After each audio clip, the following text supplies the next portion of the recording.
ট্যারোটের কি পাস্ট বলতে পারে? ট্যারোতে কিন্তু পাস্ট লাইফও দেখা যায়।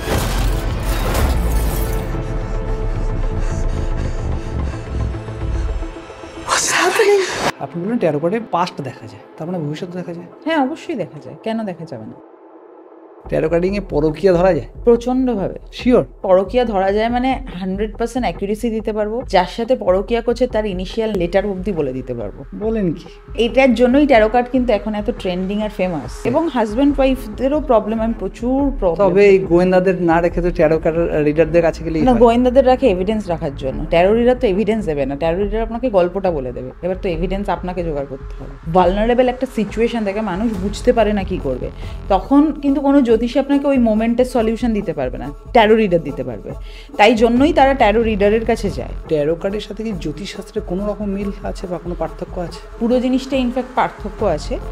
জ্যোতিষশাস্ত্রে এরকম জন্ম সময়টা, জন্মস্থানটা, এগুলো সবই লাগে, ট্যারো কার্ডে লাগে না। সবার জন্য সব কিছু কাজ করে না, কারোর জন্য কিছুই কাজ করে না, কিন্তু আমার এখন অবধি ফেল করে। গত 5-6 বছর আগে গেলেও ট্যারো কার্ডের এতটা প্রভাব ছিল না, বর্তমান সমাজে যেটুকু আছে। 5-6 বছর আগে ছিল না বলাটা ভুল। আমি ট্যারো রিডারের কাছে কেন যাব? ধরুন আপনি দিনের পর দিন ইন্টারভিউ দিচ্ছেন, আপনি চাকরি পাচ্ছেন, আপনি কেন এই সিচুয়েশনে পড়ে আছেন? সে কিন্তু আপনাকে গ্রহ নক্ষত্রের কথা বলবে না, লাখ লাখ টাকার পাথর কিনতেও বলবে না।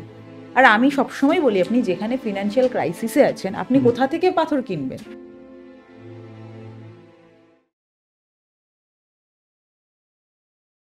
প্রিয়াঙ্কা ম্যাম, আপনাকে আরেকবার স্বাগতম আমাদের রিপন দেবনাথ পডকাস্ট চ্যানেলে। লাস্টবারে পডকাস্ট আমরা বলেছিলাম যে আমরা আপনার আর একটা যে সেগমেন্ট আছে, যেটায় আপনি পারদর্শী, ট্যারো কার্ড রিডার, সেই নিয়ে আমরা একটা পডকাস্ট বসবো। তো তারই আজকে দিন, আসার জন্য থ্যাংক ইউ আরেকবার। আগে আচ্ছা বলুন তো, যে বাস্তুবিদ আর ট্যারো কার্ড দুটো আলাদা জিনিস, দুটো নিজেকে কিভাবে পারদর্শী করে তুলছেন বা কেন করলেন? প্রথমত ট্যারো কার্ডে বাস্তু দেখা যায়। ট্যারো কার্ডে বাস্তু দেখা যায়। আচ্ছা, সেটা আমি দূর থেকে অন কল, আমার ক্লায়েন্ট বসে আছে তার বাড়িতে, আমি আমার বাড়িতে বসে আছি, বা আমি যেখানেই আছি সে যেখানেই আছে, অন কল আমি বাস্তু দেখতে পারি, তার বাস্তুর ঠিক কোন কোন জায়গায় কি কি প্রবলেম আছে। এবার ফিজিক্যালি না গিয়ে সেই প্রবলেমটা উদ্ধার করাটা মুশকিল, বাট প্রবলেম আমি বলে দেবো। সে হয়তো নিজেও জানে না সেটা প্রবলেম, বা প্রবলেমটা কি হয়ে আছে সেটাই বুঝতে পারছে না। সেটা ট্যারো কার্ডে পরিষ্কার দেখা যায়, এবং এটা কোর্সের মধ্যেই থাকে, ট্যারো কার্ডের কোর্সের মধ্যেই থাকে, পরিষ্কারভাবে দেখা যায়। তো যখন আমি এটা শিখেছিলাম তখন আমার মনে হয়েছিল তাহলে বাস্তুটা প্রপারলি শেখা উচিত। শুধু দূর থেকে আমি যেটুকু বুঝতে পারলাম ওইটুকুই কেন ট্যারোর মাধ্যমে শিখবো? বাস্তু সম্বন্ধে নলেজ থাকা উচিত। তাই আমি বাস্তুটা নিয়ে পরে আলোচনা করি। এবং বাস্তু আর ট্যারো দুটোই করার কারণ হচ্ছে শুধু ট্যারোতে বাস্তু আছে বলে না, ঘরটাও তো আমাদের ভাগ্যের একটা পার্ট, তো সেই জন্য আমি বাস্তুটাও পরে শিখি আর কি। আচ্ছা, অ্যাকচুয়ালি আপনি এগুলো শেখেন কোথায়? আমি ট্যারো কার্ডটা যেরকম শিখেছি কলকাতাতেই, খুব একজন ভালো টিচার পেয়েছি আমি। আর বাস্তু আমি শিখেছি হচ্ছে অনলাইনে একটি বিদেশি মানুষের কাছ থেকে। আচ্ছা, মানে আপনি গড়িয়ার মানুষ? হ্যাঁ, বেসিক্যালি। আপনি এগুলোকে ম্যানেজ করেন কি করে? মানে আপনার ক্লায়েন্টকে অনবোর্ড করেন কি করে বা ম্যানেজ করেন কি করে? আমার ক্লায়েন্টকে অনবোর্ড করা বলতে, আমার এমনিতে একটা ইনস্টা পেজ আছে, সেখানে আমার ফোন নাম্বার দেওয়াই আছে অ্যাভেলেবেল, সেখান থেকে কিছু। আর পুরোটাই আমার কোনো মার্কেটিং নেই, কোনো অ্যাডভার্টাইজমেন্ট নেই। লোক মানে আমার কোনো ক্লায়েন্ট সে উপকার পেয়েছে, সে অন্যজনকে বলছে, মাউথ টু মাউথ। হ্যাঁ, মানে আমাদের মার্কেটিং এর ভাষায় এর থেকে বড় মার্কেটিং আর কিছু হয় না। যেহেতু আমরা মার্কেটিং ফিল্ডে আছি, তো মাউথ টু মাউথ থেকে বড় ব্র্যান্ড আর হতে পারে না। মাউথ মার্কেটিং যাই বলুন, আমার ওইটাই হয়েছে। মানে আমি কোনো দিনও কোথাও একটাও ব্যানার লাগাইনি, কোনোদিন কোথাও একটা পোস্টার লাগাইনি, কাউকে আমি কোনোদিন বলিও নি। এবং আমাকে মানুষজন হয়তো জানেও না, অনেক মানুষ আমি ট্যারো রিডিং করি, বাস্তু দেখি, কিন্তু আমার পুরোটাই মাউথ টু মাউথ হয়েছে যে আমি কাজ করি, এবং আমার ধীরে ধীরে ধীরে ধীরে ক্লায়েন্ট বেড়েছে। আচ্ছা, আমরা প্রিয়াঙ্কা অধিকারীর প্রথম পরিচয় কি জানবো, ট্যারো কার্ড রিডার নাকি বাস্তুবিদ? দুটোই, কারণ দুটোতেই আমি এক্সপার্টিস। ওকে, প্রথমত বাস্তু আমাদের মানে ধর্মেরই পার্ট বলতে পারি, মানে বেদের মধ্যে আমরা পাওয়া যায়, কিন্তু ট্যারো কার্ডটা আমাদের সনাতন ধর্মের নয়। ট্যারো কার্ডটা শুরু কোথা থেকে? ট্যারো কার্ডটা শুরু কোথা থেকে বলার আগে আমি একটা অন্য কথা বলছি। সেটা হচ্ছে যে আমাদের সনাতন ধর্ম হচ্ছে আদি এবং অনন্ত ধর্ম, সেটার মধ্যে সব কিছুই আছে। এইটার পরে গিয়ে বিভিন্ন জায়গা থেকে বিভিন্ন ধর্মের সৃষ্টি, এবং সেখান থেকে বিভিন্ন জিনিসের সৃষ্টি। যেরকম আমাদের ধর্মের মধ্যেই এবং আমাদের কালচারের মধ্যেই তন্ত্র নিয়ে কালচার করার একটা স্বভাব আছে, বা আমরা জানি আছে সেটা। এবার তন্ত্র সাধনাকে এখন অনেকে মিসইউজ করে, অনেকে ইউজ করে। ইউজ এই ক্ষেত্রে আমি বললাম, তন্ত্র সাধনা মানে হচ্ছে তনুর সাধনা যে করে, তন্ত্র সাধনা মানে কিন্তু ব্ল্যাক ম্যাজিক নয়। এবার সেইটা করতে গিয়ে এখন মানুষজন ব্ল্যাক ম্যাজিক করে ফেলছে, মানুষজন ওটাকে বিপথে নিয়ে যাচ্ছে। তো এইটা এখন বিদেশি কালচারে হয়ে গেছে স্পেল করা ব্ল্যাক ম্যাজিকটা। তো এটা কোত্থেকে এলো? তন্ত্র সাধনা এই জিনিসটা তো আমাদের সনাতন ধর্ম থেকে, স্বয়ং মহাদেব এটা সৃষ্টি করেছে তন্ত্র সাধনাটা। তো সেই তন্ত্র সাধনা এখন স্পেল হয়ে গেছে। তো যেইভাবে এইটা সনাতন ধর্মের বাইরে গিয়ে বিভিন্ন ধর্মে প্রচার হচ্ছে, সমস্ত জিনিসের স্প্রেড হচ্ছে, ঠিক ট্যারোটাও সেরকমভাবেই স্প্রেড একটা আমাদের জ্যোতিষীর পার্ট। ঠিক যেভাবে আমাদের জ্যোতিষ পার্টটা আছে আমাদের ধর্মের মধ্যেই আছে, আমাদের গ্রহ নক্ষত্র বিচার করে জ্যোতিষীর যে পার্টটা আমরা জানতে পারি, সেটা ট্যারোর মাধ্যমে এখন ফরেন কালচারে এসছে। এবার ট্যারোর একটা বেনিফিট এখানে আছে, ট্যারো কার্ডে কোনো গ্রহ নক্ষত্র বিচারের ব্যাপার থাকে না, বাট যেটা থাকে সেটা হচ্ছে ইনস্ট্যান্ট একটা মানুষ মাথায় কি ভাবছে, তার সেই সময়টা কেমন চলছে, সে কোন মুডে আছে, সে একটা পার্টিকুলার মানুষকে নিয়ে কী ভাবে, কি ইন্টেনশন রাখে, কি ফিলিংস রাখে, সবটা ট্যারোতেই দেখা যায়, যেটা জ্যোতিষীতে দেখা যায় না। দেখা যায় এই কথাটার মানে কি? হ্যাঁ, দেখা যায় এই কথাটার মানে হচ্ছে ট্যারো কার্ডটা তো এনার্জিতে চলে, 78টা কার্ডস থাকে একটা ডেকে, আমি আপনাকে বললাম। তো সেইটা হচ্ছে যখন আপনি দেখবেন, মানে ওই এনার্জিসটা আপনি চ্যানেলাইজ করবেন ট্যারো কার্ডে, ওই 78টা কার্ডসে, তারপরে আপনি কার্ড যখন বার করবেন বা স্প্রেড করবেন, সেই স্প্রেড করার পর প্রত্যেকটা কার্ডের আলাদা আলাদা মানে আছে। যে কটা কার্ড আপনি স্প্রেডে বার করবেন, এবং বিভিন্ন রকমের স্প্রেড আছে বিভিন্ন জিনিস জানার জন্য আলাদা আলাদা। সবসময় যে শুধু কার্ড বার করলেই হবে সেটা নয়, কার্ড বার করার প্রসেস আছে, ওগুলো আলাদা আলাদা স্প্রেড হয়। তো সেই স্প্রেডটা করে যখন আমি বার করলাম, তখন প্রত্যেকটা কার্ডের যে আলাদা আলাদা মানে, সেই মানেগুলোকে যোগ করে করে করে করে একটা স্টোরি দাঁড়ায়। তো এইটা হচ্ছে ওই ট্যারো কার্ডে তখন আমি দেখতে পাচ্ছি স্টোরিটা। গত 5-6 বছর আগে গেলেও ট্যারো কার্ডের এতটা প্রভাব ছিল না, বর্তমান সমাজে যেটুকু আছে। তা এর শুরুটা কি করে হয়, মানে আশাটা কি করে? আসলে 5-6 বছর আগে ছিল না বলাটা ভুল, ছিল বহুদিন ধরেই। যেহেতু বিদেশি কালচার, আমরা একটু অ্যাডাপ্ট করতে সময় নিই, তাই আমাদের অ্যাডাপ্ট করতে সময় হয়েছে।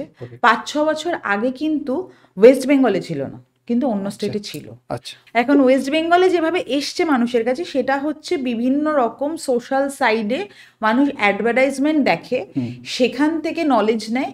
এবং এই যে আপনাদের প্ল্যাটফর্ম, এরকম প্ল্যাটফর্ম, ইউটিউব থেকে মানুষ নলেজ নেয়, নিয়ে নিয়ে নিয়ে নিয়ে এসছে। এর 5 বছর আগে কতটা মানুষ ইউটিউব দেখতো আমি ঠিক জানি না, আমার খুব ডাউট আছে 5 বছর আগে কতটা মানুষ ইউটিউব দেখতো। মানে ম্যাক্সিমাম ইউটিউবার তো লকডাউনে তৈরি হয়েছে, তার আগে মানুষ ইউটিউবে কতটা ট্যারো নিয়ে আলোচনা করেছে বা কি করেছে আমি ঠিক জানি না।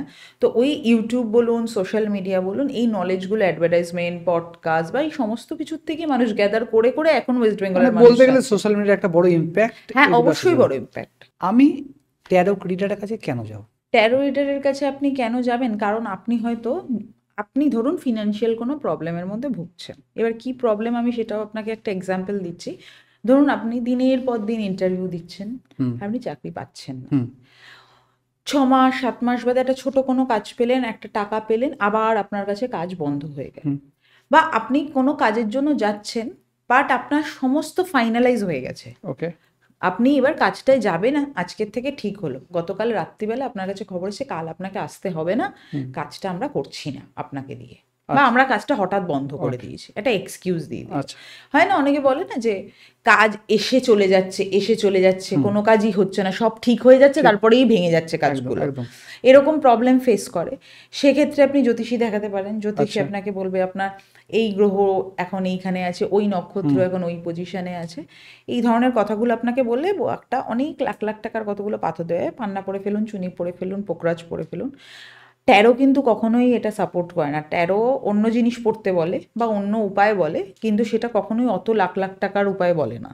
এটা হচ্ছে প্রথম। আর দ্বিতীয় কথা হচ্ছে যে জ্যোতিষী কাছে গিয়ে আপনি পান্না চুনি পড়ার পর কতদিনে গিয়ে আপনি উপকার পাবেন, আদেও সেই গ্রহ নক্ষত্র কি হয়ে আছে আপনিও জানেন না, আমিও জানি না, কারণ এখনকার জ্যোতিষীরা সফটওয়্যার একটা ল্যাপটপে রাখে, সেটা দেখেই বলে, তারা কেউ বিচার করে বলে না কিন্তু। তো সেই জায়গায় দাঁড়িয়ে জ্যোতিষী দেখিয়ে হয়তো আপনি ফেল, আপনার তখন একবার মনে হলো আমি আবার ট্যারো কার্ডের যে এত ভিডিও দেখি একটা ট্যারো রিডারকে দেখাই, আপনি তখন অ্যাকচুয়ালি জানতে পারবেন আপনার ফিনান্সিয়াল ক্রাইসিস কেন হচ্ছে, আচ্ছা, আপনি কেন এই সিচুয়েশনে পড়ে আছেন। সে কিন্তু আপনাকে গ্রহ নক্ষত্রের কথাও বলবে না, লাখ লাখ টাকার পাথর কিনতেও বলবে না। আর আমি সবসময় বলি আপনি যেখানে ফিনান্সিয়াল ক্রাইসিসে আছেন আপনি কোথা থেকে পাথর কিনবেন, এটা কি সম্ভব নাকি? এটা তো সম্ভব না। আপনি অলরেডি ফিনান্সিয়াল ক্রাইসিস নিয়ে আমার কাছে এসছেন, অথচ আমি আপনাকে একটা লিখে দিলাম লাখ লাখ টাকার পাথর কিনতে হবে, তো সেইটা তো আপনার কখনোই সম্ভব না। তো সেই জন্য ট্যারো রিডার খুব সস্তায় রেমেডি দেয় এবং ইনস্ট্যান্টলি আপনার কোন কাজ হবে হবে না বা হচ্ছে না কেন এটা বলতে পারে। তো সেই হেল্পটা আমি কোনো জ্যোতিষীকে করতে দেখিনি, আমার নিজের লাইফেও দেখিনি যতদিন না আমি ট্যারো শিখিনি। ট্যারো রিডার কি পাস্ট বলতে পারে? আপনার পাস্টে কি কি আপনার মধ্যে দিয়ে গেছে সেটা তো ডেফিনেটলি বলতে পারে। ট্যারোতে কিন্তু পাস্ট লাইফও দেখা যায়। দেখা যায়? হ্যাঁ, পূর্বজন্ম দেখা যায়। এবার পূর্বজন্ম আপনি বলবেন কীরকম দেখা যায়, পূর্বজন্মটা আমি কীরকম ছিলাম কী ছিলাম। পূর্বজন্মে দেখা যাবে আপনি ছেলে ছিলেন না মেয়ে ছিলেন, আপনার জন্মটা কীরকমভাবে হয়েছে, ভালো না খারাপ, আপনি মানুষ কেমন ছিলেন, আপনি মৃত্যুর সময় কী অবস্থায় মারা গেছেন, অসুস্থ হয়ে বিছানায় পড়ে না সুস্থভাবে, আপনি কতটা পয়সাওয়ালা লোক ছিলেন, মানে ফিনান্সিয়ালি আপনি কতটা স্ট্রং ছিলেন, যখন মৃত্যু হয়েছে তখন আপনার ফিনান্সিয়াল কন্ডিশন কী ছিল। এবার এটা আমি দেখব কেন, এটা দেখার কারণ হচ্ছে এটা হচ্ছে আপনি যে এখন জীবনটা কাটাচ্ছেন, আপনার প্রচুর প্রবলেম, অনেক জ্যোতিষী দেখাচ্ছেন, অনেক লোককে জানাচ্ছেন, অনেক কিছু করছেন, কিন্তু কোনো সলিউশন হচ্ছে না। ওটা হচ্ছে তখনকার অস্ত্র, যে কোনো সলিউশন হচ্ছে না, তাহলে আমি পাস্ট লাইফ রিডিং করব, কেন হচ্ছে না। তখন দেখা যায় কিছু কার্মিক এফেক্ট আপনার এই জীবনে চলে এসছে, সেটাকে দেখার জন্য যায় যে এত কিছু করে কেন হচ্ছে না আলটিমেটলি, তখনই হচ্ছে সেই পাস্ট লাইফ দেখার কারণ। তার মানে আমরা বলতে পারি যে ট্যারো রিডার যারা আছে তা বা যারা বিশ্বাস করে তারা পাস্ট জন্মকে বিশ্বাস করে। এটা জাস্ট ফানি প্রশ্ন, যদিও এটা জাস্ট মজা ছেলেই করছি আমি। ট্যারো রিডার ম্যাক্সিমাম মেয়েরা হয় কেন? না না, প্রচুর ছেলে আছে, আমার দেখা খুব কম। হ্যাঁ, আপনার দেখা হয়তো কম, কারণ জেনারেলি ছেলেরা ট্যারো রিডার হয় না বা পড়ে না নয়, মানে লোকজন হয়তো দেখতে কম পায়, কিন্তু আমি কিন্তু প্রচুর ছেলে দেখেছি ট্যারো রিডার, প্রচুর। এবার হতে পারে মেয়েরা একটু বেশি কাম হয় বলে, নেচার ওয়াইজ, যেহেতু এটা এনার্জি কানেক্ট করতে হয়, কার্ডকে এনার্জি দিতে হয়, এটা টাইম টেকিং ব্যাপার, সেটার জন্য হতে পারে। মেয়েরা এনার্জিটাকে ভালো চ্যানেলাইজ করতে পারে, সেই জন্য হতে পারে মেয়েদের হয়তো বেশিই দেখা যায়, মানে তুলনামূলক তো অবশ্যই বেশি দেখা যায়, কিন্তু প্রচুর ছেলেও ট্যারো রিডার আছে। আপনি বললেন ট্যারো কার্ডে পাস্ট দেখা যায়, তার মানে ভবিষ্যৎ দেখা যায়? হ্যাঁ, অবশ্যই দেখা যায়, কেন দেখা যাবে না। মানে আপনি চাইলে আমার ভবিষ্যৎ পুরোটা দেখে বলতে পারবেন? না, পুরোটা দেখে কখনোই বলা যায় না, কারণ আপনার এই কোম্পানিটা, ধরুন আমি বললাম, আপনি আমাকে জিজ্ঞেস করলেন আমার বছরের টার্নওভার কি 1 কোটি টাকা হবে এই কোম্পানি থেকে, আমি আপনাকে বলে দিতে পারবো আগামী 2 বছরের মধ্যে হবে, 1 বছরের মধ্যে হবে, 6 মাসের মধ্যে হবে, এটা আমি বলে দেবো। এবার 1 কোটি টাকা টার্নওভার হয়ে যাওয়ার পর আপনি সেটাকে বাড়াবেন না কমাবেন, এটা আপনার ওপর। একদম। এবার আপনি যদি বাড়ানোর চেষ্টা করুন, তখন বাড়াতে বাড়াতে আপনার মনে হলো যে এবারে এই কোম্পানিতে কী করলে আমার গ্রোথটা বাড়বে, আপনি একটু কনসাল্ট করতে চান, আপনি কনসাল্ট করলেন, আমি দেখে নিলাম লুপ হোলস কী কী আছে, কীভাবে বাড়ানো যায়। এবার আপনি আমাকে জিজ্ঞেস করলেন আমি 5 কোটি টাকার টার্নওভার করতে চাই, আমি আপনাকে বললাম যে এই প্রবলেম আসবে 5 কোটি টাকা টার্নওভার করতে গেলে কী কী প্রবলেম আসবে আমি বলে দেবো, কার কার থেকে সাবধান থাকতে হবে আমি বলে দেবো, দিয়ে আপনি যদি এটা করে নিতে পারেন আপনার 5 কোটি টাকা টার্নওভার এই বছরে আসবে, মানে এত বছর বাদে আসবে, এটাও আমি বলে দিতে পারবো। তো এইভাবেই ফিউচারটা দেখা যায়। আপনি যদি বলেন যে কুষ্টি বানানোর মতো জ্যোতিষীদের পুরো লাইফ লং একটা স্টোরি লিখে দেয় ওরা, কত সালে গিয়ে গ্রহ কোন জায়গায় বসবে, এইটা নয় ট্যারো রিডিং। আপনি সংখ্যা বললেন একটা 2 বছর, আপনি ম্যাক্সিমাম শুরু করলেন না, কারণটা কি? কারণ ট্যারো রিডিংয়ে যে আমি যে আপনাকে বললাম যে 1 বছর, 6 মাস, 2 বছর, যাই হোক, যেই টাইম পিরিয়ডই হোক, ওই ট্যারো রিডিংয়ের টাইম জোনটা না 2 বছর বাদে যদি আমি বলি, হতেও পারে নাও হতে পারে, সেটা একটা 50-50 চান্সে চলে যায়, রেশিওটা অনেক কমে যায়। ওকে, আমি যেটা আপনাকে বললাম একদম জেনুইন হবেই, এই রেশিওতে কথা বললাম। এই রেশিওতে কথা বললে আমি 2 বছরের এনার্জিটাকে চ্যানেলাইজ করতে পারবো। 2 বছর বাদের এনার্জি চ্যানেলাইজ করা খুব মুশকিল, কারণ 2 বছর মানে হিউজ টাইম, একটা মানুষের জীবনে উথাল পাথাল অনেক কিছু হতে পারে। ধরুন আমি আপনার ফিনান্সিয়াল সাইডটা দেখলাম, দেখে আমি আপনাকে বলে দিলাম, মিডিলে আপনার 1 বছর বাদে একটা অ্যাক্সিডেন্ট হলো, আমি হেলথ আপনার দেখিনি, আমি জানি না যে আপনার অ্যাক্সিডেন্ট হবে, তখন তো ওই 2 বছরের মাঝখানে আমি আর তো অ্যাক্সিডেন্টে আপনি পৌঁছাতে পারলেন না। তাই তারপরে গিয়ে কি হবে কি হবে না এটা একদম প্রপারলি বলার ইটস টু ডিফিকাল্ট। ওকে, বলা যায় না সেটা না, আমি বললাম যে রেশিওটা কমে যাবে, যে কতটা ঠিক হবে এই রেশিওটা কমে যাবে। আপনি এই পেশায় কতদিন ধরে আছেন? 4 ইয়ার্সের মানে বেশি। এটা জিজ্ঞাসা করার একটা ছোট্ট কারণ আছে, ট্যারোটের সব থেকে বেশি কোয়ারিজ কারা করে? সব থেকে বেশি কোয়ারিজ করে boyfriend, girlfriend, husband, wife. Tarot carding এ পরকীয়া ধরা যায়? প্রচণ্ডভাবে, শিওর? প্রচণ্ডভাবে একদম। আমি পরকীয়া ধরা যায় মানে 100% অ্যাকুরেসি দিতে পারবো। যার সাথে পরকীয়া করছে তার ইনিশিয়াল নাম পর্যন্ত বলে, মানে ইনিশিয়াল লেটার অবধি বলে দিতে পারবো। বলেন কি? হ্যাঁ, এটার জন্যই ট্যারো কার্ড কিন্তু এখন এত ট্রেন্ডিং আর ফেমাস। এমনি এমনি হয়নি। জেনজিরা ফেমাস করেছে কেন? এই রিলেশনশিপ, তাদের এত সমস্যা লাইফে রিলেশনশিপ নিয়ে, কি ভাবছে আমাকে রাত্রিবেলা ডিপ্রেশনে ট্যারো রিডারকে কন্ট্যাক্ট করে আমার ব্যাপারে কি ভাবছে, কি চাইছে। আপনার ফি কত? ট্যারো রিডিং কিন্তু মিনিটে চার্জ হয়, ওকে, পার মিনিট হিসাবে চার্জ হয়। এবার আপনি তো 1 মিনিট 2 মিনিট কথা বলবেন, একটা মিনিমাম আধা ঘন্টা 40 মিনিটের বুকিং হয়। ওভারঅল ট্যারো রিডারদের কস্ট কত হয়? ওভারঅল ট্যারো রিডারের কস্টের কোনো মা বাবা থাকে না, যে যেরকম নেয় আর যে যেরকম এক্সপিরিয়েন্স। অ্যাভারেজে আপনি যদি জিজ্ঞেস করেন, মানে এটা এতটা মানে হিউজ আছে, জিনিসটা অ্যাভারেজ বলা খুব মুশকিল।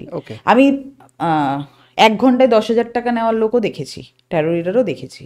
আমি না এটা বলতে পারবো না যে অ্যাভারেজ কত। না, আপনাকে এইটি জিজ্ঞাসা করলাম অ্যামাউন্টটা, তার কারণ যে জেনজি বললেন আপনি, জেনজিদের কাছে তো বেসিক্যালি ইকোনমিক সেইভাবে মানে না না না না, একদম ম্যাকডোনাল্ডস কেএফসি যাওয়ার পয়সা বাঁচিয়ে আপনার ট্যারো রিডিং করিয়ে নেবে বয়ফ্রেন্ড কি করছে এটা জানার জন্য। হ্যাঁ, খুব ভুল ধারণা, পয়সা নেই। মেয়েরা বেশি কোয়ারিজ করছে আপনি বলছেন? না না, প্রচুর ছেলে কোয়ারিজ করে, এবং হাজব্যান্ড ওয়াইফদেরও প্রবলেম, আমি প্রচুর প্রবলেম। তবে এই গোয়েন্দাদের না রেখে তো ট্যারো রিডারদের কাছে গেলেই না, হয়। গোয়েন্দাদের রাখে এভিডেন্স রাখার জন্য। ট্যারো রিডার তো এভিডেন্স দেবে না, ট্যারো রিডার আপনাকে গল্পটা বলে দেবে, এবার তো এভিডেন্স আপনাকে জোগাড় করতে হবে। বেসিক্যালি রিলেশনশিপের জন্য মানুষ যায়। কারণ মানুষ না অ্যাকচুয়ালি রিলেশনশিপের জন্য কেন বলছি বেশি হয়, মানুষ এতটা হাইপার হয়ে যায় রিলেশনশিপ জায়গাটা থেকে, এতটা ভালনারেবল একটা সিচুয়েশন থেকে মানুষ বুঝতে পারে না কি করবে। তখন কিন্তু কোনো জ্যোতিষী আপনাকে ওই মোমেন্টের সলিউশন দিতে পারবে না, ট্যারো রিডার দিতে পারবে। তাই জন্যই তারা ট্যারো রিডারের কাছে যায়। এবং ওই যে বললাম আপনাকে প্রশ্নগুলো, যে এই মুহূর্তে কি ভাবছে, কি চাইছে, আমাকে নিয়ে কি ভাবছে, আমাকে নিয়ে ওর কি ফিলিংস আছে। এবার যেই মুহূর্তে এই প্রশ্নগুলো উঠবে সেই মুহূর্তে বেরিয়ে যাবে যে ছেলেটির বা মেয়েটির কোনো বাইরে অ্যাফেয়ার্স আছে কিনা। এবার অ্যাফেয়ার্স যদি না থাকে, হতে পারে এটা যে ছেলেটি বা মেয়েটি সোশ্যাল মিডিয়ায় প্রচুর মেয়ের সাথে বা ছেলের সাথে চ্যাট করে, কিন্তু অ্যাফেয়ার্সে যায়নি। এটাও আমি বলে দেবো যে অ্যাফেয়ার্সে যায়নি, চ্যাটিং প্রসেসে আছে। আপনার কাস্টমার বেড়ে যায়, বুঝুন না, কমিটমেন্ট প্রসেসে যায়নি, কিন্তু মিটিংয়ে আছে। আমি এটা বলে দেবো। এইটা বলে দেওয়ার পরে সে জিজ্ঞেস করবে সে কি আমার কাছে ফিরে আসবে, জিজ্ঞেস করবেই আমার কাছে কি ফিরে আসবে।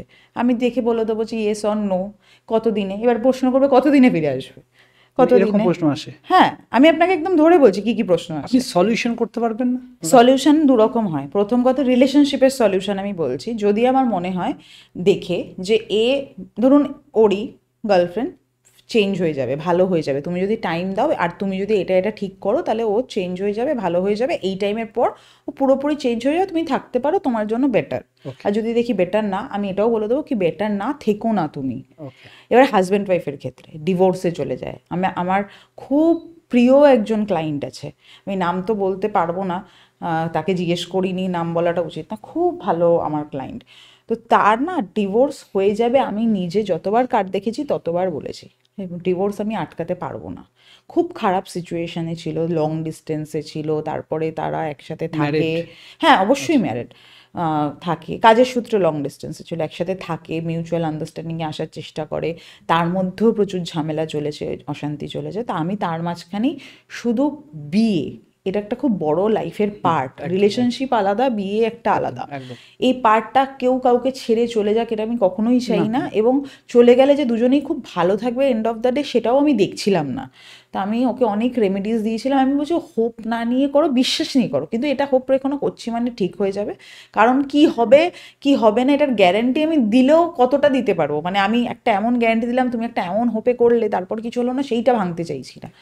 ও রেমেডি করে এখন ওনার হাজব্যান্ড, ভদ্রমহিলার হাজব্যান্ড, ওনার ওয়াইফকে ছাড়া কারোর দিকে ভাবার কথাও ভাবে না।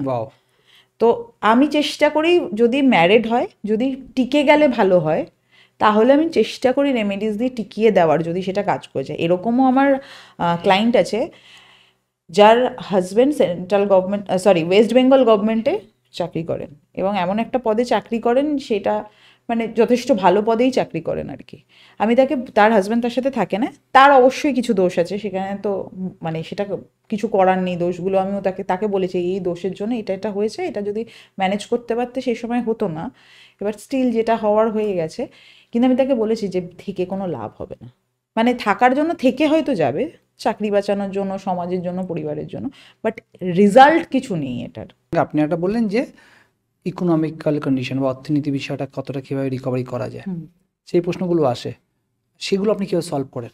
সেগুলো সলভ অনেক রকমের হয়। একটা তো সলভ হয় যে প্রথমত আমি যখন শুনি যে কেউ একটা ফিনান্সিয়াল ক্রাইসিসের মধ্যে দিয়ে যাচ্ছে, বারবার করে কিছু করার চেষ্টা করছে, কিছু করার চেষ্টা করছে, মানে করছে না, সে যাই করছে না কেন জীবনে কিছুই হচ্ছে না, অনেক হার্ড ওয়ার্ক করেছে, অনেক কিছুই করছে, কিছুই হচ্ছে না তার জীবনে, এটা যখনই আমি শুনি তখনই আমি একটি স্প্রেড হয়, আমি আপনাকে প্রথমেই বললাম যে অনেক রকমের স্প্রেড হয়, সেই স্প্রেড শুধু কার্ডবার করা না, তার প্রসেস আলাদা হয়, তার ডিজাইনও আলাদা হয়, স্প্রেড করার ডিজাইন আছে কিছু, সেই ডিজাইন প্যাটার্নেই বার করতে হয়। তো সেই স্প্রেডগুলো করে একটা স্প্রেড হয় তার মধ্যে, সেই স্প্রেডটা করে দেখা যায়। এবার ওই স্প্রেডটা করলে যেটা হয়, একুরেট হেলথ চেক আপ আপনি যদি করেন যেটা বেরোবে সেটাই বেরোবে, শুধু ব্লাড কানেক্টেড কোনো রোগ আমি জানতে পারবো না, মানে লাইক আপনার ডায়াবেটিক আছে কি না, আপনার প্রেশার আছে কি না, এটা আমি জানতে পারবো না। বাকি আমি সমস্ত রোগ আপনার বলে দেবো, কি প্রবলেম আছে, কি প্রবলেম। আর একটা কথা বলি, হ্যাঁ হ্যাঁ, তবে আমি ডাক্তার কাছে মানে আমার ছোটোখাটো শুধু ডাক্তার কাছে না, যদি ট্যারোরিডের কাছে যাই, প্রথম কথা হচ্ছে ট্রিটমেন্ট আপনাকে করতেই হবে, অসুখের ট্রিটমেন্ট অন্য কিছু হতে পারে না। এবার আপনাকে আমি অসুখটা ধরিয়ে দিলাম, ধরুন আমি আপনাকে বললাম আচ্ছা আপনার কি কখনো জোরে হাঁটাহাঁটি করলে বা সিঁড়ি দিয়ে ওঠানামা করলে আপনি কি হাঁপান, কষ্ট হয়? বললো হয়তো হ্যাঁ আমি তো হাঁপাই, একটু বেশি কাজ করলে, জোরে জোরে কথা বললে, বা একবার সিঁড়ি দিয়ে নামলে উঠলে আমি হাঁপাতে থাকি। আমি তখন আপনাকে সাজেস্ট করবো যে আপনি একবার একটা হার্টের ডাক্তার দেখান। এটা আপনার হয়তো জানেনই না আপনার হার্টে প্রবলেম হয়ে আছে, অনেকটা বড় হলে ডাক্তারের কাছে যাওয়া অবধি আপনি পৌঁছাতেন। আমি যখন বললাম যে আপনার হার্টের অ্যাকচুয়ালি প্রবলেম আমাকে দেখাচ্ছে, আপনি একটা ডাক্তার দেখিয়ে নিন। জাস্ট আপনি একটা সংজ্ঞা বা একটা সূত্রকে ডিটেক্ট করতে পারছেন। তারপরে ধরুন আপনার চোখে চশমা যেরকম আছে, এই চোখে যদি চশমা থাকে বা চোখের অন্য কোনো প্রবলেম থাকে, রেটিনাজনিত কোনো প্রবলেম আছে, বা ধরুন আপনার কানের কোনো ব্যথা রোগ আছে বা নাকের কোনো সমস্যা আছে, সেটা ধরুন আমি আপনাকে বললাম যে চোখ নাক কান এগুলোতে আপনার কোনো সময় আপনার পাওয়ার আছে, পাওয়ার থাকলে তো অসুবিধা নেই। যদি পাওয়ার না থাকে, চোখের যদি সমস্যা, নাকের সমস্যা বা কানের সমস্যা যদি এরকম কিছু হয়ে থাকে, তখন সেটা ডাক্তার দেখাতে বলি, যে আপনি ডাক্তারটা দেখিয়ে নিন, আমার মনে হচ্ছে সমস্যা আছে। এরকমও হয়েছে সমস্যা নেই আমাকে বলেছে, যে আপনি যেটা বলছেন সেই সমস্যাটা আমার নেই, তার ঠিক 1 মাসের মধ্যে সেই সমস্যাটা তাকে দেখা দিয়েছে, তখন তাকে ডাক্তার দেখাতে হয়েছে। ওকে, এবার এই রোগগুলো কি করে নির্বাচন হচ্ছে? এই রোগগুলো নির্বাচন হচ্ছে প্রত্যেকটা সেক্টরে আমাদের চাকরা আছে, 7 চাকরা আমাদের, প্রত্যেকটা সেক্টরে চাকরা আছে। এই চাকরা ব্যালেন্সটা যদি ঠিক না থাকে তাহলেই রোগগুলো ডিটেক্ট করা যায়। আমি দেখতে পাচ্ছি আপনার কোন চাকরা ব্যালেন্স আছে, কোন চাকরা ব্যালেন্স নেই, সেই চাকরা অনুযায়ী আপনার কি রোগ আছে আমি বলে দিতে পারছি। ওই জন্য বললাম ব্লাড কানেক্টেড রোগ আমি বলতে পারবো না, বাকিটা বলতে পারবো। আমি থাইরয়েডটাও বলে দিতে পারবো, কিন্তু আপনার ব্লাড প্রেশার বা ডায়াবেটিক এই ধরনের কোনো রোগ আমি বলতে পারবো না, বা ইউরিক অ্যাসিড আছে এটা আমি বলতে পারবো না। আচ্ছা, বাকিটা বলা যায়। এবার বিষয়টা হচ্ছে এই চাকরাটা যখন আমি আপনার এই পুরো হেলথ কার্ড আমি আপনাকে বললাম 100-এ 100 অ্যাসুরেন্স করছি যে ওটা আপনার ঠিকই বেরোবে, আপনার যা রোগ আমি বলবো ঠিকই বেরোবে, 100% অ্যাসুরেন্স।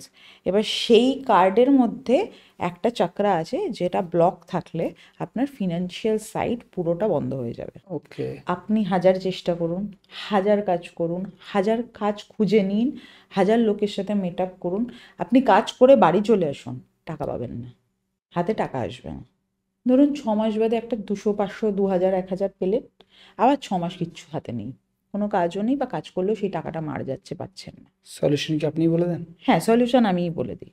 সেটা কি আপনি ট্যারো কার্ডের মাধ্যমে বলেন, আপনার অন্য যে বিদ্যা আছে না, ট্যারো কার্ডেরই এটা রেমেডির একটা পার্ট, তো আমি রেমেডিটা তখন দিয়ে দেবো যে কি করতে হবে। এই যে ফিনান্সিয়াল ব্লকেজ, এইটা না ট্যারো কার্ড যেভাবে দেখতে পায় এটা অন্য কোনো অ্যাস্ট্রোলজি বলুন আর যাই বলুন দেখতে পায় না।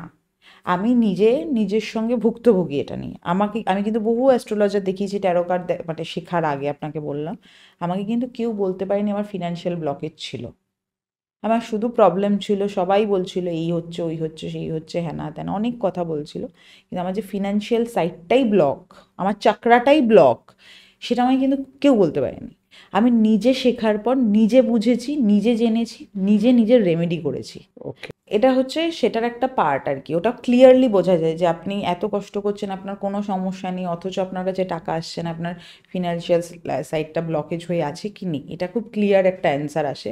এটা ছাড়া যদি ওটা খোলা থাকে, আমি প্রথমে ওটা চেক করে নিই আগে, দরজা খোলা আছে তো, সেটা দেখতে হবে যে দরজাটা আমার খোলা, ফিনান্সিয়াল ব্লকেজ যেটা আমি বলছি সেটা দরজাটা খোলা থাকলে সব ঠিক আছে।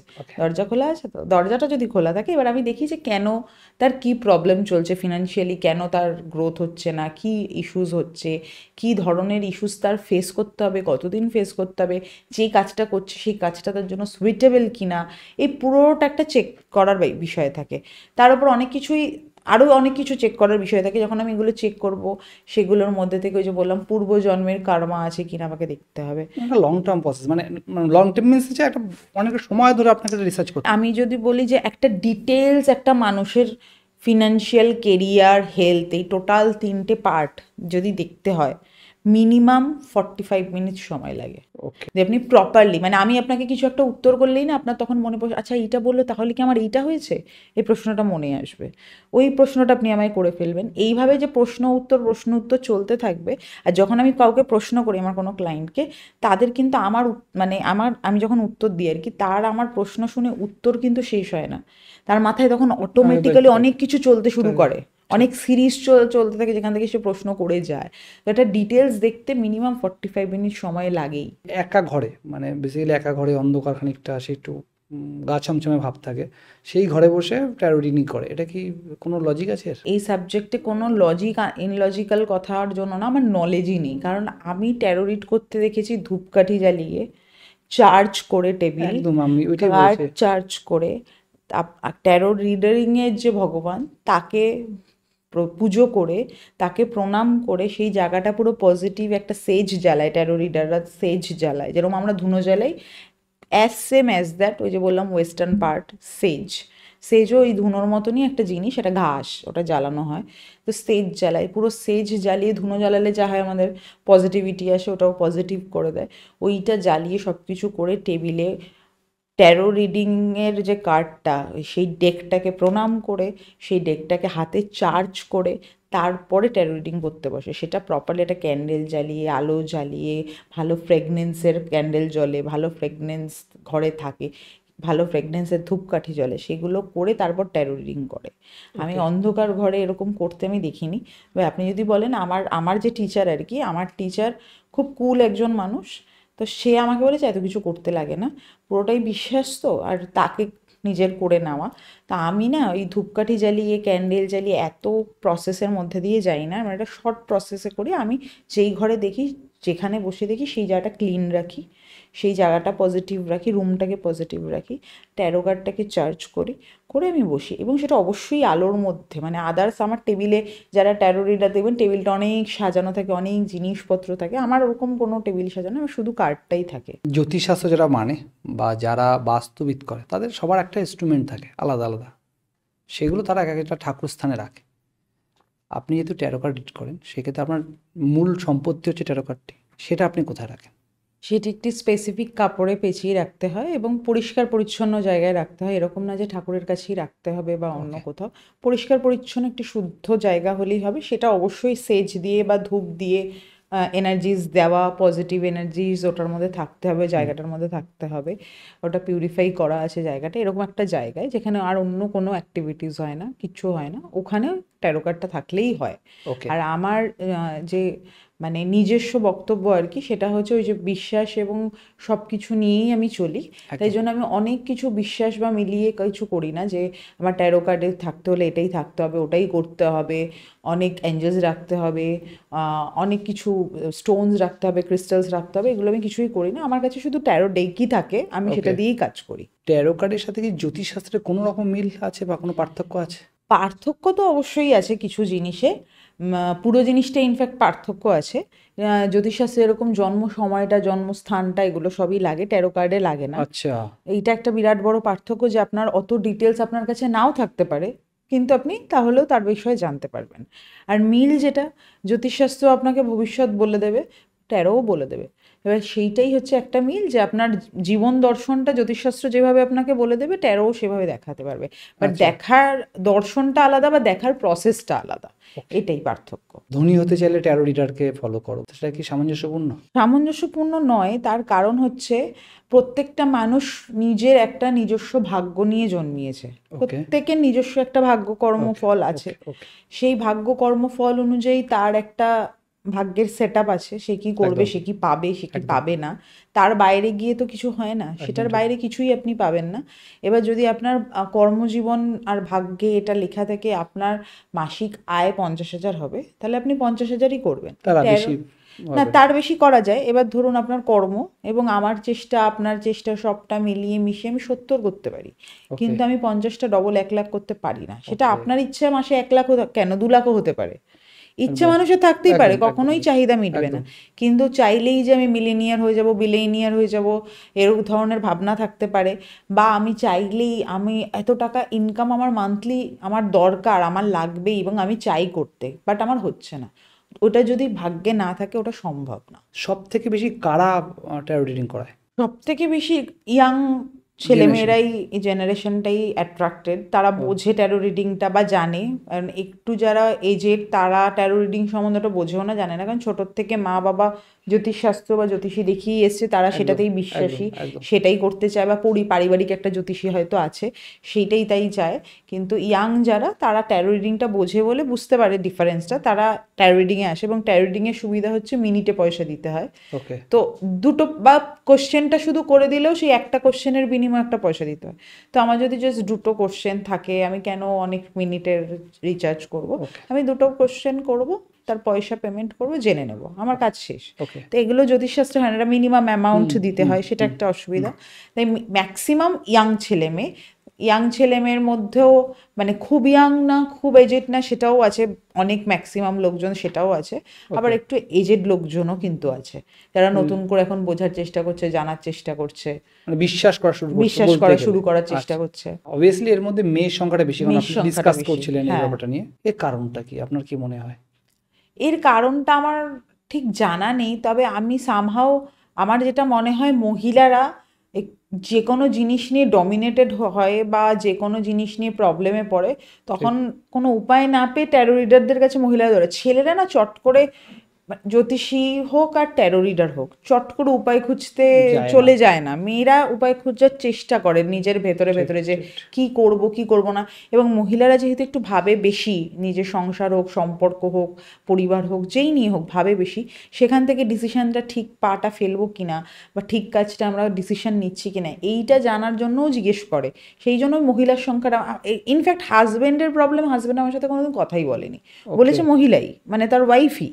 তো সেক্ষেত্রে এরকমই আর কি, যে হাজব্যান্ডের প্রবলেম, ওয়াইফ কি করবে, হাজব্যান্ডকে কি উপায় করতে হবে, হাজব্যান্ড উপায় করতে রাজি না, রেমেডি করতে রাজি না, আমি কি করলে ওনার হবে, এরকম লোকজনও আছে। তাই জন্যই আমার মনে হয় মহিলার ক্লায়েন্ট বেশি। এতক্ষণ আপনি বললেন যে কারোর পরকীয়া আছে কিনা, অ্যাজ পার রিলেশন, কেউ ওনার সাথে ইনভলভ হয়, তার জন্য ট্যারো রিডিং করতে আসে। আচ্ছা, উল্টোটা হয় যে কেউ পরকীয়া করতে চায় বা একের অধিক রিলেশনে যেতে চায়, যার ফলে সে ট্যারো রিডিং করতে আসে যে আমি এটা করা ঠিক হবে কিনা বা আমার যাওয়া ঠিক, যে করতে চায় সে ঠিক হবে কিনা ভাবলে কি আর করার চেষ্টা করে? সে কখনোই আসে না। কিন্তু হ্যাঁ, মানে সে সমস্যায়, মানে তার যদি মনে হয় আমি একটা সমস্যায় পড়তে পারি এটা নিয়ে, তখন সে নিশ্চয়ই আসে যে আমি এরকম একটা ঘটনা আছে, আমি কি সমস্যা পড়তে পারি ফিউচারে, বা লিগাল কেসে পড়তে পারি। ট্যারো রিডিং এ কিন্তু এটাও খুব ইম্পর্ট্যান্ট একটা পার্ট, আমি অনেকবার ফেস করতে হয়েছে, যে আমাকে প্রশ্ন করেছে যে আমার এরকম হয়েছে, এটার জন্য কি আমি লিগাল কেসে পড়বো, মানে সেটা রিলেশন হোক, বিজনেস হোক, যে কোনো পারপাসে, হ্যাঁ অফিস হোক, যে কোনো পারপাসে হোক, লিগাল কেস হতে পারে তার এগেনস্টে, আমি কি, বা ফ্যামিলি কোনো সম্পত্তি নিয়ে হোক, আমি কি লিগাল কেসে পড়বো? যদি লিগাল কেসে পড়ি তাহলে এটার বেরোবো কি করে, কতদিনের মধ্যে বেরোবো, সে লিগাল কেসটা কতদিন প্রসিড করবে, কি ধরনের লিগাল কেস হতে পারে আমার এগেনস্টে। তো এই প্রশ্নগুলো থাকে যে লিগাল কেসে আমি পড়বো কিনা। যেহেতু শর্ট টার্ম রিলিজ একটা বেসিক্যালি, কারণ যেহেতু আপনি লং টার্ম আগেই বললেন যে লং টার্মের জন্য নয়, এটা শর্ট টার্ম রিলিজ, তার জন্য মানুষকে বেশি অ্যাকোয়ার করছে, মানে বেশি এই জিনিসটাকে গ্রহণ করছে। হ্যাঁ, ধরুন আমি জানি আমার কালী পুজোটা শেষ হলেই খুব একটা ভালো কিছু আর হবে না, অফিসটা খুলে যাবে, আমি একটা প্রবলেমে পড়ে যাব, কালী পুজোটা শেষ হলেই আমার অফিস খুলবে, আমি একটা প্রবলেমে পড়ে যাব, ইমিডিয়েট আমাকে কি করতে হবে? আমি তো বুঝতে পারছি না প্রবলেমে পড়বো নাকি পড়বো না, আমি ধরা পড়বো নাকি পড়বো না, আমার এগেনস্টে কোনো কিছু হবে নাকি হবে না, এটা তো আমি বুঝতে পারছি না। তাহলে ইমিডিয়েটলি আমাকে একটা রেমেডি যদি করতে হবে, নাহলে ইমিডিয়েটলি কোনো একটা বুদ্ধি বার করতে হবে, ওটা আমি তো বুঝতেই পারছি না। তো ইমিডিয়েট বেসিসে আমার জীবনে মানুষ কিন্তু সত্যি কথা যতই ভেবে চলুক, ওই গো উইথ দ্য ফ্লো, কারণ মানুষ কিছুই ডিসাইড করে না, মানুষ ভাবে। ডিসিশনটা যেই নেওয়া সেই নেয়, সেটা অ্যাকচুয়ালি যেটা নেওয়ার বলতে আমরা বলতে পারি ডেস্টিনি নেয়, আপনার পকেট নেয়, আপনার ফ্রেন্ড সার্কেল নেয়, আপনার সময় নেয়, আপনি যেভাবে সেটা চালাতে চান সেইভাবেই নেয়। আপনি অনেক কিছু ভাবেন, ডিসিশন নিতে পারেন না। তো এই ডিসিশনটা যখন আমরা নিতে পারি না, তখন আমরা যাই ভাবি না কেন ইমিডিয়েট প্রসেসেই ডিসিশন নেওয়ার কথা ভাবি, আমরা লং টার্মে ডিসিশন নেওয়ার কথা কিন্তু ভাবি না কেউ। কারণ লং টার্মে আমরা ইনভেস্টমেন্টের কথা ভাববো, আমরা এখন এটা চলছে চলুক না, পরে দেখা যাবে, যেটা হচ্ছে হচ্ছে, বা এখন করে নে না, পরে দেখছি, এটাই করি। তো সেইটার জন্যই আমার মনে হয় মানুষ ইমিডিয়েট উপকারটা পায়, ইমিডিয়েট রেমেডি পায়, ইমিডিয়েট একটা চিন্তা করার জায়গা পায়, তখন ওই ইমিডিয়েট প্রসেসের জন্য ট্যারো রিডিংটা করে। যে আমার কালী পুজোর পরে অফিসটা যদি খুলে যায়, বা দুর্গাপুজোর পরে যদি আমার অফিসটা খুলে যায়, তখন কি আমি এই প্রবলেমে পড়তে পারি? আমার অফিসে আমার মনে হচ্ছে কেউ আমার জন্য ক্ষতিকারক, কেউ পলিটিক্স করছে, এটা কে হতে পারে? আমাকে যদি 3-4টে নাম দেয়, আমি বলে দেবো কে করছে পলিটিক্সটা, ব্যাক বিচিংটা কে করছে, ব্যাক স্ট্যাবিং কে করছে। আমি যদি ওনার ডাউট লিস্ট আমাকে দেন, আমি বলে দেবো সে করছে কি। এটা অ্যাকুরেট হওয়ার পার্সেন্ট হার কত? আমি তো এখন অবধি বলতে পারি যে এখন 100% কেউ বলতে পারে না, সবই 80%। সবার জন্য সব কিছু কাজ করে না, কারোর জন্য কিছুই কাজ করে না, কিন্তু আমার এখন অবধি ফেল করেনি। এখন আমার ফেল যেহেতু করেনি, তাই আমি লোককে অনেক সময় বলে ফেলি 100%, কিন্তু বললেও আমি আপনাকে তাও বলছি 80% ধরে চলাটাই বেটার। আর আমি আপনাকে বলছি যে পার্সেন্টেজ কত, এই পার্সেন্টটাও আমি আপনাকে বলে দেবো। ধরুন আপনি বললেন আমার দুটো অপশানস এসছে, অপরচুনিটিস এসছে, আমি এই দুটোতে যেতে চাই, কোনটাতে গেলে ভালো হবে? আমি দুটো দেখে বললাম এইটাতে গেলে ভালো হবে, কিন্তু আমার তো প্রেফারেন্স বি ছিল, আপনি এ বললেন, ওটাতে কি কতটা চান্স আছে? আমি যদি জাম্প করি, আমি আপনাকে পার্সেন্টেজ বলে দেবো কতটা চান্স আছে, যে এত পার্সেন্ট রেশিওতে। ধরুন আপনি শেয়ার মার্কেটে টাকা লাগাবেন, আপনি আমাকে বললেন প্রিয়াঙ্কা আমি শেয়ার মার্কেটে টাকা লাগাচ্ছি, আমি কালকে একটা আমার ডেট আছে বেটার, ওখানে আমি টাকা লাগিয়ে অত টাকা জিততে পারি। আমি কি এত টাকা অ্যামাউন্ট লাগাবো, তার জন্য আমি কত অ্যামাউন্ট জিততে পারি? আমি আপনাকে বলে দেবো যে এত অ্যামাউন্ট লাগালে কত পার্সেন্ট চান্স আছে আপনার শেয়ার মার্কেটে জিতে আসা। তবে তো এক্সপার্টিসের দরকারই নেই, যারা এক্সপার্ট, যারা শেয়ার মার্কেটে ঘাটাঘাটি, তাহলে তো শেয়ারে সে তো লাগাতেই পারবে না যদি এক্সপার্টিস না হয়। কোথায় লাগাতে হবে, কোথায় ওটাকে ছাড়তে হবে, কোথায় আমি ইনভেস্ট করব, কোথায় ছাড়বো, বেড়ে যাব, বায়ার হব, কোথায় সেলার হব, এই এক্সপার্টিসটা যদি না থাকে, তাহলে তো আপনি সেটাই করতে পারবেন না, সেটা তো পুরোটাই ভুল হবে। আমি আপনাকে গাইডলাইনটা দিতে পারি, পুরো ট্যারো রিডিংটাই কিন্তু সেটা, আমি আপনার জীবনে সবই বলে বলছি, কিন্তু আমি পুরোটাই গাইডলাইন। আপনি ধরুন আমি আপনাকে বললাম 10,000-এর বেশি লাগাবেন না দাদা, আমার খুব একটা সুবিধার লাগছে না, কিন্তু ব্যাপারটা আমি দেখতে পাচ্ছি 30%-এর মতো চান্স আছে কিছু টাকা পয়সা পাওয়ার। আপনার এক্সপেকটেশন কিছু টাকা পয়সা পাওয়ার মানে আপনি টাকা পাওয়ার পার্সেন্টেজ বলছেন, আপনি কত পার্সেন্ট পাবেন না সেটা বলছেন না। আপনি ধরুন বললেন আমি এক্সপেক্ট করছি আমি 50,000 লাগাবো, 1 লাখ তুলবো, আমি বলে দিলাম 50,000 লাগাবেন না, ডুবে যাবে। আপনি 10 লাগান, আমি যা দেখতে পাচ্ছি কিছু একটা লাভ আসবে, কিন্তু 50 লাগালে পুরোটাই ডুববে। এটা আমি গাইড করবো, আমি কখনোই বলবো না যে আপনি 10 লাগান 2 লাখ পাবেন, আমি কখনো বলবো না, সেটা বলার সম্ভাবনা না। মানে এই মিথগুলো না ধীরে ধীরে যদি আমরা ক্লিয়ার না করি, তবে সেই ক্ষেত্রে মানুষের কাছে একটা পরিষ্কার ধারণা আসছে না। আপনি নাম পর্যন্ত বলছেন, নামের প্রথম অক্ষরটা আমি বলে দিতে পারি, সেটা কি আপনারা দেখতে পান? হ্যাঁ, সেটা একটা অন্য, যে বললাম বিভিন্ন স্প্রেড আছে, বিভিন্ন স্প্রেড থেকে বিভিন্ন জিনিস বার করা যায়। সেগুলো আপনার পক্ষে কি 100% মিলে গেছে?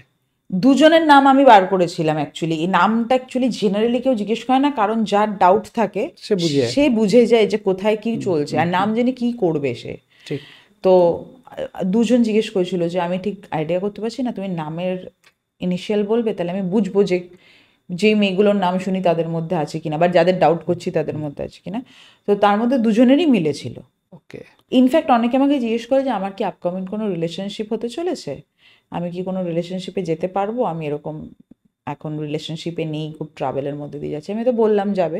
তখন অনেকে জিজ্ঞেস করে যে আমার ইনিশিয়াল কি হবে, কার সাথে হবে, আমি তো বুঝতে পারছি না, অনেক তো আছে, কার সাথে হবে আমি ঠিক ধরতে পারছি না, কাউকে কানেক্ট করতে পারছি না। তখন হয়তো আমি বললাম এবার সেই নেমের ইনিশিয়াল দিয়ে যদি কেউকে কানেক্ট করে, ও চলে প্রপারলি সেটা দেখবে, সেরকমও হয়েছে। আগের থেকে ট্যারো রিডিং এর মানুষের বিশ্বাস এটা কি বেড়েছে? আমার ধারণা তো বেড়েছে, তা না হলে আমি তো এইটা করেই খাই, তাহলে আমার তো বাজারটাই চলতো না। অনেক সময় হয় না যে আপনি কাউকে তার সমস্যা সলভ করছেন, তার মানে একটা সমস্যা সলভ করছেন মানে তার মেন্টালি স্পেস দিচ্ছেন আপনি, তার বাইরে গিয়ে তার সাথে কোনো সময় রিলেশন হয়, মানে রিলেশন মানে সম্পর্ক বা কথোপকথন বাড়ে, বা পরবর্তী সময় সে রিপিটেড আপনার কাছে আসে, এরকম কিছু ঘটনা ঘটে? হ্যাঁ, অবশ্যই ঘটে, এবং আমার আমার ম্যাক্সিমাম ক্লায়েন্ট কিন্তু আমার এখন বন্ধু। আচ্ছা। যে কোনো সময় একটা ফোন করে, যাই হয়েছে বলে, মানে খেতে গেছে সেটাও বলে, এরকম একটা ব্যাপার হয়ে গেছে। তার কারণ একটা সময় তারা আমার সাথে কথা বলে, গল্প করে মেন্টাল হিল হয়েছে, তারা ডিপ্রেশন, মেন্টালি হেল্প হয়েছে বলতে? মেন্টালি হিল হয়েছে হ্যাঁ, তারা, যে মানে সেটা হচ্ছে যে আমার সাথে যখন উনি রিডিং নেওয়ার জন্য বুকিং করেছেন, রিডিং নিয়েছেন, প্রথমত সেই রিডিংটা ওনার জীবনে অনেক কাজ দিয়েছে। ওকে। আমি রিডিং দেওয়ার জন্য শুধু রিডিং দিই না, আমি এটাও মানুষকে হেল্প করি যে আমার যদি কোনো এক্সপিরিয়েন্স থাকে, যেই ঘটনাটা উনি আমায় শোনাচ্ছে সেই রিগার্ডিং, আমি সেটাও বলি যে কার্ড দেখি আর না দেখি সেই এক্সপিরিয়েন্সটা তো কাজে লাগবে, তো আমি সেটাও হেল্প করি, এবং আমি খুব শান্তভাবে তার কথা শুনি। তো সেটা যখন আমি শুনেছি, তাকে একটা সাজেশন দিয়েছি, কার্ড দেখেছি, সব কিছু করেছি, তো সে মেন্টালি অনেক কাম হয়েছে, অনেক হিল হয়েছে। এবং আমার একটি ক্লায়েন্ট আছে আর কি, যিনি লন্ডনে থাকেন, তিনি মাঝে মধ্যে আমাকে শুধু ফোন করেন নিজের মেন্টাল হেলথ ভালো রাখার জন্য। উনি এত ডিপ্রেশনে, ওখানে লন্ডনে একা বলে, ওখানে মানে সোসাইটিতেই পুরো একা ডিপ্রেশনে ভোগেন, উনি মাঝে মধ্যে শুধু আমার রিডিংটা বুক করেন কথা বলার জন্য, আমার এটা হয়েছে, ওটা হয়েছে, সেটা হয়েছে, তার সাথে লাস্টে জিজ্ঞেস করেন কার্ড দেখে দেওয়ার জন্য যে আমার হেলথ কেমন থাকবে, আমি এখানে আর কতদিন জব করব, এটাও জিজ্ঞেস করেন। কিন্তু ওই অ্যাকচুয়ালি উনি কথা বলতে চান, কারণ ট্যারো রিডার দ্বারা এত পজিটিভ ভাইবস দেয়, তো সেটা পেলে উনি এত ভালো লাগে, উনি আমাকে মাঝে মধ্যে বলেন যে আমি মাঝে মধ্যে একটু শুধু কথা বলার জন্য মানে ফোন এক করব। কথা বলতে গেলে যেমন পুরোহিত আছে, কিছু কিছু পুরোহিত থাকে, কিছু ব্রাহ্মণ থাকে, বা কিছু কিছু পজিটিভ ভাইব মানুষ থাকে, তাদের সাথে কথা বলে অপোজিট পার্সনটাও সেই ভাইবে হ্যাঁ হ্যাঁ হ্যাঁ, লাইক দ্যাট। এরকমই। তো তারা মেন্টালি হিল হয়েছে, এবার হিল হওয়ার পর তারা রিপিটেড রিডিং নেওয়া শুরু করেছে। এটা করতে করতে তারা একদিন আমাকে বললো, তোমাকে তো কোনো দিন দেখিনি ওভার দ্য টেলিফোন, আমাদের সাথে একদিন মিট আপ করো। আমি যাই, মিট আপ করি, তারাও আমারই বয়সী, আমার থেকে অল্প কিছু ছোট, এরকমই মিট আপ করি। মিট আপ করার পর খাওয়া দাওয়া হয়, খাওয়া দাওয়া হওয়ার পর বন্ধুত্ব হয়ে যায়। বাহ। আমরা এখন যে প্রিয়াঙ্কা ওদিকে দেখতে পাচ্ছি, মানে আমরা আলোচনা করছি এই এত সুন্দর একটা এনভায়রনমেন্ট, মানে বেসিক্যালি আপনার ভাইবের জন্য, মানে এত হাসি খুশি মানুষ আপনি একটা, সেটা কি থাকে ট্যারো রিডিং এর সময় সেই ভাইবটা চেঞ্জ হয়ে যায় কি করে? ভাইবটা চেঞ্জ হয়ে যায়, কারণ কাজটা কাজ, সেটা যেই কাজই হোক, যে মানে কিছু যেইভাবে ভর পড়ে না তো? না না না Just না, joke এইসব part, মানে একদম, মজা করছি যদি সেটা। কেউ ভর পড়ে বলে, আমি সেটাও বলছি বিশ্বাসও করবেন না, সব বাজে কথা। যাই হোক না, কাজটা তো কাজ, সেটা আপনি একদম যেই কাজই করুন, একদম একদম। যেই কাজটা যখন যেটা করার, সেই কাজটা তখন আমি করছি, মানে তখন ওটা আমার দায়িত্ব, আর আমার দায়িত্ব যখন, ওটা আমাকে 100% দিতে হবে। আর কেউ আমাকে টাকা দিয়ে বুক করেছে, তার 100% যদি আমি তাকে ফিরিয়ে না দিতে পারি, তাহলে সে আমার কাছে আসবেও না। স্বাভাবিক। আর আমি যেটা আপনাকে প্রথমেই বললাম যে আমার কোনো অ্যাডভার্টাইজমেন্ট নেই, কিছু নেই, মাউথ ওয়ার্ডসে হয়েছে, তাহলে আমি ওই কাজটাকে পুরোপুরি মন দিয়ে করি। আফটার কাজ যদি সে আমার সাথে কথা বলতে চায়, আমি ডেফিনেটলি কথা বলি, কিন্তু সেটা কাজ শেষ হয়ে যাওয়ার পরে আমি কথা বলি, কোনো অসুবিধা নেই। কিন্তু কাজের সময় আমি খুব সিরিয়াস থাকি, আমি কাজ করি, তখন এনার্জিস আমার অনেক ড্রেন আউট হতে থাকে। আমি ট্যারো কার্ড দেখলে অ্যাকচুয়ালি অনেক এনার্জি ড্রেন আউট হয়ে যায়। হ্যাঁ, কারণ আপনি আপনার এনার্জি দিয়ে কন্টিনিউ একটা মানুষের এনার্জি চ্যানেলাইজ করছেন, এবং সেটা কিন্তু সবসময় পজিটিভ এনার্জি না, সে প্রবলেমেই আছে, মানে নেগেটিভ এনার্জিতেই আছেন। তো সেটাকে কন্টিনিউ নিজের পজিটিভ এনার্জি দিয়ে দিয়ে দিয়ে দিয়ে চ্যানেলাইজ করতে প্রচণ্ড ড্রেন আউট হয়ে যাই আমি, মানে নিঃশ্বাস বড় বড় নিয়ে একটা এরকম করে দাঁড়াতে হয় মাঝে সাঝে কার্ড দেখতে দেখতে। আমার হায়েস্ট কার্ড দেখার টাইমিং ছিল 3.5 ঘন্টা। আমি একজনের কার্ড দেখেছি টানা, আমি 3.5 ঘন্টা পরে টানা নিঃশ্বাস নিতে পারছিলাম না, আমি এত ড্রেন আউট ছিলাম। এতদিনের অভিজ্ঞতায় যে কোনো প্রফেশনে ভালো মন্দ হয়, একটা সময় কি মনে হয়, আমরা যেহেতু ডিজিটাল মার্কেটিং করি, আমরা কোনো ক্লায়েন্টকে ভালো রেজাল্ট দিলে আমরা স্যাটিসফাই, হ্যাঁ কাজটা করছি, উনি যে আমাকে প্রাপ্যটা দিচ্ছে আমাদের, সেই জন্য রেজাল্টটা দিতে পেরেছি, অ্যাজ এ স্যাটিসফাই। আমরা অনেক সময় খারাপ উপলব্ধি হয়, আপনার এরকম কিছু উপলব্ধি দিয়ে শেয়ার করেন। আমার এক্ষেত্রে একটা উপলব্ধি হচ্ছে, দু তিন রকমের উপলব্ধি আছে। আমাদের সব থেকে একটা বিগেস্ট উপলব্ধি, আমার একটি ক্লায়েন্ট প্যারালাইসিস রোগী ছিলেন, তো আমাকে তিনি না ফোন করে, অ্যাকচুয়ালি ওনার তার আগে আমি অনেক কাজ দেখেছি, অনেক কিছু করেছি, উনি আমাকে ফোন করে রীতিমতো না রোজ দিন ছবি পাঠাতো নিজের, আর বলতে থাকতো যে আমাকে তুমি একটু বাঁচাও না গো, আমাকে তুমি একটু বাঁচাও না গো, আমি প্যারালাইসিস হয়ে বিছানায়, শুধু হাত দুটো ফোনের ওই টাইপ করার জন্য, আর পুরো বডি নড়তো না, আমাকে একটু যে কোনো করে হোক তুমি বাঁচাও, আমাকে ব্লাড রিপোর্ট পাঠায়, ওনার এমআরআই রিপোর্ট পাঠায়, ওনার যাবতীয় রিপোর্ট আমাকে পাঠায়, আমি ফোন করতে আর বলতো। আর আমি আমার যে কোনো ক্লায়েন্টের ফোন শুধু রিডিং নিয়েছে, বুকিং করেছে বলেই তুলি, আর এছাড়া তুলি না এটা নয়। আমি আমার ফ্যামিলিয়ার সম্পর্ক সবার সাথে, ওই জন্যই বললাম না আমাকে এখন সবাই ফ্রেন্ড, আমার সবাই ফ্যামিলিয়ার, সবার ফ্যামিলির অনুষ্ঠানে কিন্তু আমি নিমন্ত্রণ পাই। তো আমি সবার ফোন তুলি, কিছু প্রবলেম হলে শুনি, এটাও না যে শুনছি মানে আমাকে চার্জ দিতে হবে, এটাও না যে আমি দুটো এক্সট্রা কথা আপনার চার্জের বাইরে বলেছি মানে আমাকে পয়সা দিতে, মানে ওই পয়সার ব্যাপারটা আমার কারোর সাথে সম্পর্কে এখনো তৈরি হয়নি, আমি চাইও না আমি কারোর সাথে তৈরি করি। বাংলা কথা বলতে গেলে খুব প্রফেশনাল এখনো হতে পারেননি। না, প্রফেশনাল আমি কাজে, পয়সায় প্রফেশনাল কিনা ওইটাই বলছি আমি, মানে পয়সায় প্রফেশনাল হইনি। তার কারণ হচ্ছে আমিও যদি একজন ক্লায়েন্ট হতাম কোনো ট্যারো রিডারের, আমিও বোধহয় ভাবতাম যে এই যে 5 মিনিট কথা বলেছে, কিছুই বুঝলাম না, কানেক্ট করতে পারলাম না, লোকটা চলে গেল, টাকাটা নিল চলে গেল, এটা কিন্তু ভাবতাম। আজকে আমি কানেক্ট করেছি বলেও তার বাড়ির অনুষ্ঠানে সে আমায় ডাকে। আর আজকে এরকম না যে কানেক্ট হয়েছে, বন্ধু হয়েছে মানে যারা ট্যারো দেখায় ফ্রিতে, কেউ করে না, সবাই আমাকে পয়সা দিয়ে স্টিল ট্যারো দেখে। তো ভদ্রমহিলা কান্নাকাটি করতো, খুব কষ্ট পেত, আমাকে বলতো, তাহলে আমি তো ডাক্তার না, আমি কি করব, মানে আমার কাছে কি উপায় আছে এটার, আমার তো কোনো উপায় নেই, আমি ঠিক জানিও না, আমার নিজের খুব খারাপ লাগছে। ডাক্তার দেখাতে থাকছে, টেস্ট করছে, মেডিসিন খাচ্ছে, আমি একটাই রেমেডি বলেছিলাম, হোম রেমেডি, যেহেতু উনি প্যারালাইসিস উঠতে পারেন না, ওনার জন্য যে নার্স রাখা ছিলেন তিনি করতেন রেমেডিটা, উনি 1 বছর বাদে ওই প্যারালাইসিস জায়গা থেকে ঠিক হয়েছে। এটা ট্যারো কার্ডের রেমেডি? হ্যাঁ, ট্যারো কার্ডেরই রেমেডি। সেই রেমেডিটা আমি রিসেন্টলি আমার একটি ক্লায়েন্টকে দিয়েছি, সেই ক্লায়েন্টের রোগটা ঠিক হবে না, আমি ট্যারো দেখে বলেছিলাম যে এটা ঠিক হওয়া খুব ডিফিকাল্ট, আমি দেখতে পাচ্ছি না এই রোগটা তো ঠিক হবে, আমার থেকে অনেকটা ছোটো সে, ডাক্তার দেখিয়েছে, ওষুধ খেয়েছে, ওষুধ লেগেছে, অনেক কিছু করেছে, 7-8 মাসের রোগ, তাকে ওই রেমেডিটা আমি দিয়েছি। সে আমাকে বললো যে তোমার রেমেডি করার পর থেকে হাফ প্রবলেম সলভ হয়ে গেছে। তো এই দুটো রোগ মানুষের সুস্থ করাটা তো খুব বড় ব্যাপার, ওইটা আমার কাছে খুব খুশি। আরেকটা খুশির খবর বলি, যার এই যে রোগটা সে ঠিক করেছে আমার থেকে ছোট, বললাম সেকেন্ড যে অসুস্থ বাচ্চাটির কথা বললাম, ছেলেটির কথা, তার ফিনান্সিয়াল ক্রাইসিস চলছিল, খুব প্রবলেম চলছিল, অনেক কিছু চলছিল জীবনে, তার লাইফে আমি একটি রেমেডি বলি, সেই রেমেডিটা করে তার লাইফটা 180 ডিগ্রি ঘুরে সে এখন মাসে অনেক অনেক অনেক টাকা ইনকাম করে। মানে দ্যাটস কল অ্যাচিভমেন্ট, মানে এইটাই জীবনে হ্যাঁ, ও যখন ফোন করে বলে আমাকে, ইনফ্যাক্ট সত্যি কথা বলতে কি আমার এটা খুব ভালো লাগে, আমাকে জানায় আমি এত টাকার কাজ পেয়েছি তোমার জন্য, আমি মান্থলি এটা ইনকাম করছি তোমার জন্য, মানে আমি লিটারালি চ্যাট দেখাতে পারি আর কি, আমার ওটা খুব ভালো লাগে, আমি খুব খুশি হই যে কেউ যে পেয়েছে আর সে যে আমাকে বলছে, প্রেস করছে, আমার এটা খুব ভালো লাগে যে হ্যাঁ মানে আমি দিয়েইছি তো হওয়ার জন্য, একদম আমি তো করছি তোমাকে, তোমার যাতে ওটা ফুলফিল হয়, তাহলে হলে তো আমাকে জানালে আমার ভালো লাগবেই। ট্যারোর কার্ড নিয়ে আমার কোনো উপলব্ধি নেই, বলতে পারেন আজকে আপনার সময়টা আমি নিয়েছি আমার খানিকটা জানার জন্য, কারণ পডকাস্ট এমন একটা সেগমেন্ট না, মানে অনেক মানুষের সাথে পরিচয় হচ্ছে, জানছি, শিখছি নিজে অনেক কিছু। আমি জানি না অডিয়েন্স কতটা আপনার এই এপিসোডটাকে অ্যাকোয়ার করবে, বাট আমি অনেক কিছু জানলাম। আর আপনি সত্যি হাসুক মানুষ, ভালো থাকুন, এইভাবে থাকুন, আপনারা সবাই এরকম মজা করুন, হাসুন, খেলুন, অফিসে কাজ করুন হই হই করে। Thank you. আর আমাদের এই এতটা সময় দিয়েছেন তার জন্য ধন্যবাদ। হ্যাঁ, আপনারাও আমাকে দিয়েছেন অনেকটা সময়, অনেকটা সময়। ভালো থাকবেন।